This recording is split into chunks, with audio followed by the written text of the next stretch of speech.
Hitler, Karl Marx, ধর্মীয় পয়গম্বর কিংবা আব্রাহাম লিঙ্কন, এদের সবার মধ্যে একটা জিনিস মিল রয়েছে, তা হলো এরা পৃথিবীর লক্ষ লক্ষ মানুষকে প্রভাবিত করেছিল। তাদের চিন্তাভাবনা ইতিহাসের গতিপথ নির্ধারণ করেছিল। কিন্তু কোনটা কতটুকু ইতিবাচক এবং নেতিবাচক, এই প্রশ্নের সামনে এদের নিয়তি দুই দিকে আলাদা হয়ে পড়ে। আমাদের আজকের আলোচনা মানুষের চিন্তার প্রভাবের ভালো বা খারাপ দিক নিয়ে রায় দেওয়া নয়, বরং আমরা আজকে অনুসন্ধান করব কিভাবে মানব ইতিহাস ও দৈনিক জীবনে চিন্তার সংক্রমণ ঘটে, কখনো কখনো তা পরিণত হয় বহু মানুষের সম্মিলিত বিভ্রান্তিতে, আর কেন কিছু মানুষ হয়ে ওঠে অসম্ভব রকমের সম্মোহনকারী ও প্রভাবশালী। চিন্তার সংক্রমণ মূলত কয়েকটা স্তরে ঘটে। এটাকে আমরা একটা পিরামিডের কয়েকটা ভাগের সাথে তুলনা করতে পারি। একদম নিচের বড় স্তরে থাকে ঐতিহাসিক, রাজনৈতিক, সামাজিক ও ধর্মীয় চিন্তার সংক্রমণ, যেটা অনেক বড় স্কেলে ঘটে। এই লেয়ারের চিন্তার প্রভাব মূলত আমাদের সমাজের মানুষের সম্মিলিত চিন্তার বহিঃপ্রকাশ। অনেক লক্ষ লক্ষ মানুষের চিন্তা এখানে একসাথে সংযুক্ত থাকে। যেমন ধরুন, কেউ গণতন্ত্রের ধারণায় বিশ্বাসী আর কেউ ধর্মকেন্দ্রিক শাসনে, কিন্তু এই ধারণাগুলো তার মধ্যে এসেছে অন্য কারো মাথা থেকে, কোনো বই পড়ে কিংবা অন্য কোনো মানুষের সাথে আলোচনা করে। আমাদের চারপাশ নিয়ে আমাদের যে চিন্তার জগৎ, সেটা মূলত পিরামিডের এই লেয়ারে থাকে। আরেকটু উপরে উঠলে আমরা পাবো আরেকটু ঘনিষ্ঠ ও ছোট একটি চিন্তার পরিমণ্ডল।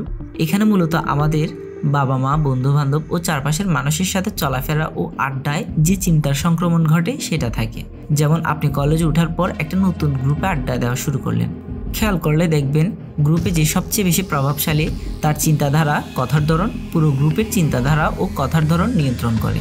আবার গ্রুপ ভেদে আমাদের আচরণ ও চিন্তার প্রকাশও একই হয় না। গ্রুপ বদলে গেলে আপনার চিন্তা ও আচরণও বদলে যায়। এরপর আমরা পাবো একেবারে উপরে ছোট একটা লেয়ার, যেখানে আছে খুব কম সংখ্যক মানুষ। এই চিন্তার সংক্রমণটা ঠিক রোগের সংক্রমণের মতোই ভয়ঙ্কর। একে সাইকোলজির ভাষায় ডিসঅর্ডার হিসেবে চিহ্নিত করা হয়, যার নাম শেয়ার্ড সাইকোসিস ডিসঅর্ডার। এটা হয়ে থাকে ঘনিষ্ঠ সম্পর্কের মধ্যে। পরিবারের একজন একটা ভ্রান্ত ধারণায় বিশ্বাস করা শুরু করলো এবং তাতে অন্যরাও ঠিক একইভাবে তা বিশ্বাস করা শুরু করলো। বিষয়টা বিশ্বাসের সীমাবদ্ধ না, এটা এমনকি ভয় কিংবা দৃষ্টি বিভ্রমে পরিণত হতে পারে। একটা রিসার্চ পেপার থেকে একটা ঘটনা দিয়ে বিষয়টা বোঝানো যাক। এক মহিলা শ্রমিক ভাবা শুরু করলো প্রতিদিন সে বাসায় ফেরার সময় তাকে কিছু মাফিয়া গ্যাং অনুসরণ করছে। এই ঘটনা প্রতিদিন ঘটতে থাকে এবং সে একসময় খুব অপ্রকৃতস্থ আচরণ করতে শুরু করে। সে তার পরিবারের কাছ থেকে দূরে এক শহরে কাজ করত। তার অ্যাবনর্মাল আচরণ বাড়তে থাকলে তার পরিবার তাকে বাড়িতে নিয়ে আসে। ইন্টারেস্টিংলি, তার এই চিন্তা অল্প কয়েকদিনের মধ্যেই তার অন্য দুই ছোট বোনের মধ্যে ছড়িয়ে পড়ে। তারাও দেখলো কিছু মাফিয়া গ্যাং তাদের অনুসরণ করছে। এই রোগের যে প্রধান বাহক বড় বোনের রোগের মাত্রাটা বেড়ে গেলে সে বাবা মায়ের সাথে হিংস্র আচরণ করা শুরু করে, কারণ তার মনে হতে থাকে তার বাবা মা তার সাথে ষড়যন্ত্র করছে। তাই তাকে সহ অন্য দুই বোনকে ডাক্তারের কাছে নেওয়া হয়। মেইন সোর্স যেহেতু বড় বোন, তাই তাকে সুস্থ করে তোলা কিছুটা কঠিন ছিল।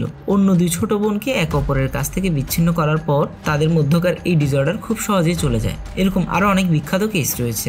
বাংলাদেশে এমন এক কুখ্যাত ঘটনা হলো আদম ধর্ম ও আদম ধর্মকে ঘিরে এক পরিবারের 9 সদস্যের আত্মহত্যার ঘটনা, যেখানে পুরো ফ্যামিলি শেয়ার ডিলিউশনের মাধ্যমে সবাই একই ধারণায় জীবন নির্বাহ করতে থাকে। একসময় সম্মিলিতভাবে আত্মহত্যা করে, যা নাড়া দিয়েছিল পুরো দেশকে। ভারতেও বুরারি ডেথ নামে একই রকমের আরো একটি ঘটনা দেখা যায়।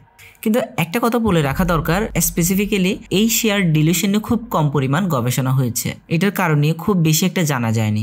পিরামিডের উপরের এই স্তরকে আমরা ডিসঅর্ডার বললেও অন্য দুই স্তরের চিন্তার সংক্রমণকে তা বলা যায় না। আমরা এবার দেখার চেষ্টা করব ঠিক কি সাইকোলজিক্যাল ওয়েতে আমাদের চিন্তার সংক্রমণ ঘটে। বিজ্ঞান কি বলে? মানুষ মূলত সামাজিক প্রাণী, আর আমাদের মস্তিষ্কে রয়েছে বিশেষ এক ধরনের কোষ, যাকে বলে মিরর নিউরন। এই কোষগুলো যখন আমরা কোনো কাজ করি ঠিক তখনই সক্রিয় হয় না, বরং অন্য কাউকে কাজ করতে দেখলেও এটি সক্রিয় হয়। এই মিরর নিউরনের মাধ্যমে আমরা অন্যদের অনুভূতি ও আচরণ অনুকরণ করে থাকি।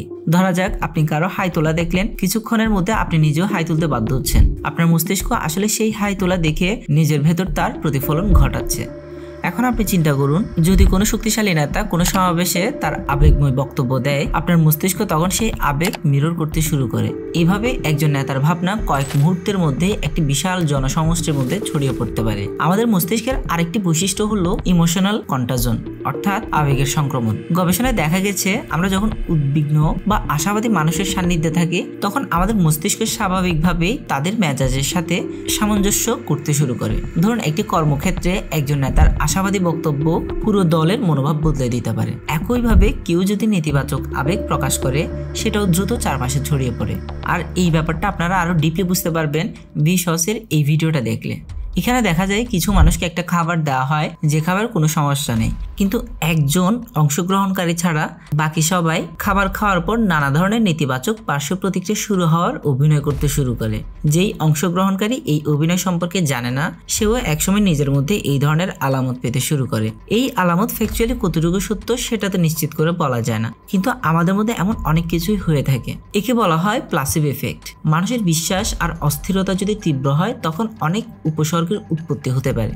একে সোশ্যাল কনফর্মিটিও বলা যায়, মানে চারপাশের মানুষের সাথে নিজেকে একই তালে রাখার প্রবণতা। চিন্তার সংক্রমণকে আমরা বলতে পারি নেসেসারি এভিল। এটার ভালো মন্দ উভয় দিগন্ত রয়েছে, কিন্তু কেন কিছু মানুষের চিন্তার এই সংক্রমণ ঘটানোর ক্ষমতা অনেক বেশি হয়ে থাকে? কেন তাদের ধারণা অতি দ্রুত তার দল, গোত্র কিংবা পুরো মানব জাতির মধ্যে ছড়িয়ে পড়ে, ইতিহাসের সোজা পথে নিয়ে আসে অভাবনীয় সব মোড? একজন মানুষের ভাবনা হয়ে ওঠে অগণিত মানুষের মুখের ভাষা।